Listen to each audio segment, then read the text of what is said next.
Good day, everyone. My name is Owen Mogan, and I am here with Jamie White. And Jamie, how about you tell us a bit about yourself? So I am more normally a Dublin-based entrepreneur and consultant, and I do a little bit of investing. Right now, I'm over in Bali. I decided while everybody was working remote to make the most of the time. So I flew out here about 4 months ago, um, and I am enjoying lockdown from a different world while still working remotely over here with a lot of clients back home. But I also consult a few businesses, some in Australia, some in the UK, and some in the US. So yeah, that's what I'm up to. So you'd be an international entrepreneur, you'd say. Definitely. I tried in terms of prior circumstances. My background was in events initially. I used to host pretty much every club night in Ireland at one stage, and then I got into concerts, conferences, then into online media. Set up two online magazines. One was called College Times, one was called Teen Times. I sold them. They had an international reach, but I was never able to monetize the international audience, unfortunately. So, is there anything growing up as a child or a teen which has contributed to your success? For me, my kind of first start in entrepreneurial pursuits came whilst I was in boarding school. I was in a fancy boarding school where we only got out once a month, and my kind of first entrepreneurial thing was smuggling stuff in, and that was everything from food to filth. I'm trying to think back, what are those young traits that you might have developed as a kid that go to complement you in later life. And for me, I suppose I was always kind of encouraged to bend the rules a little bit, to think a little bit out of the box, to not be afraid to have a bit of fun. So, how has being an entrepreneur affected your personal life? When everybody went on their J1s, I was working. And when everybody was, going on their work parties or their work dues or anything like that, or, hanging out with their work friends, I wasn't really. I was just working on my own stuff. So they say an entrepreneurial journey is very lonely, and I certainly got that.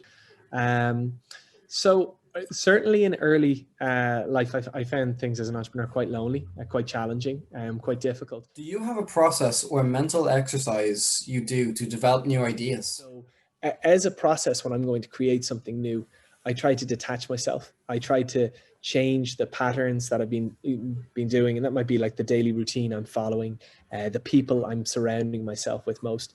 So hanging out with new people, pursuing new hobbies, that kind of thing.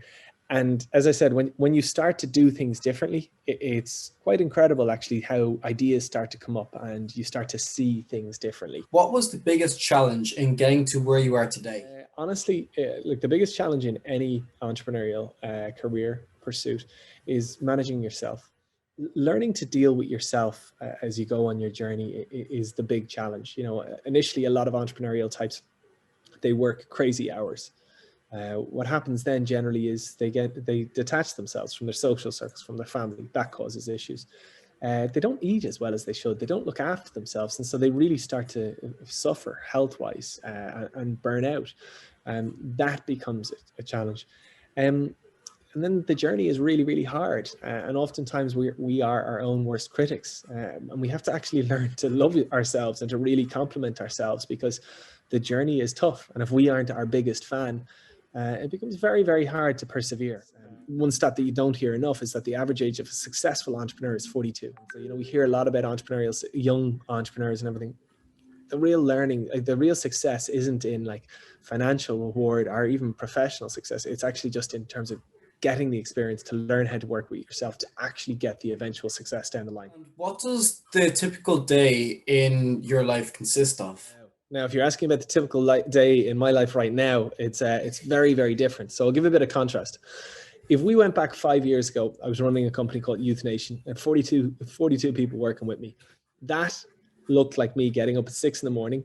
Getting up at about 10 to 6, going to the gym from 6 to 7, getting a breakfast and all that kind of thing, being into work at 8, getting food in, bouncing from meeting to meeting to meeting, getting food in, having meetings over food for lunch, for dinner, and then coming home by around 8:30, going to sleep and repeating the process. My daily routine now is great. I get up early. I get up at around 7, walk the beach, go to the gym, meet really interesting people, have a good chat. I'm really conscious of meeting people, so the gym is a great place to meet people.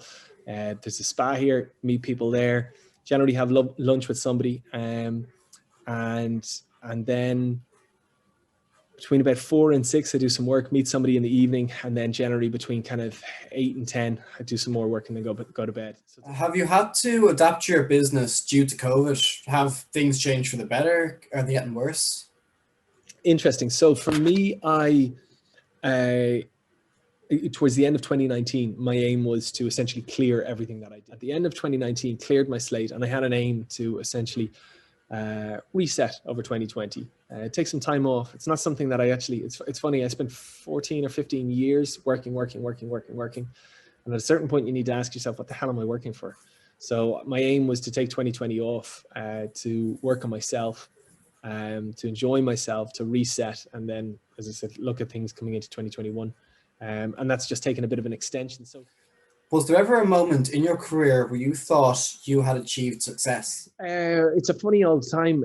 Basically, I made a load of money when I was younger, probably a bit too young, because unfortunately, when you do too well too soon, you sometimes get a little bit cocky and arrogant, and I definitely did. And I suffered the consequences of that a few years later when I lost a fortune. I found myself in debt to near £1 million. And it was a few years after that when I paid it all back and I wrote the last check that I really felt a sense of accomplishment and success. It's kind of funny because at that stage I was at zero. I had no real money to my name, but I paid off debts. And it's a very, very different thing working when you don't have debt versus when you're working your way out of debt. And similarly speaking as well, it's a very beautiful thing when you can see everybody right. It's beautiful. And, I had some really nice conversations along the way. And yeah, that's where I gave myself a bit of credit. Now, I really should have given myself a lot more credit along the way, prior to perhaps making that mess up, which I didn't. As I said, unfortunately for a lot of us, we're our own worst critic. And I was certainly that. I wish I had actually acknowledged the success. If you enjoyed this video from the IADT Business Society, we strongly recommend you check out our other videos on the YouTube channel and maybe check out our other social media pages. Thank you and stay safe.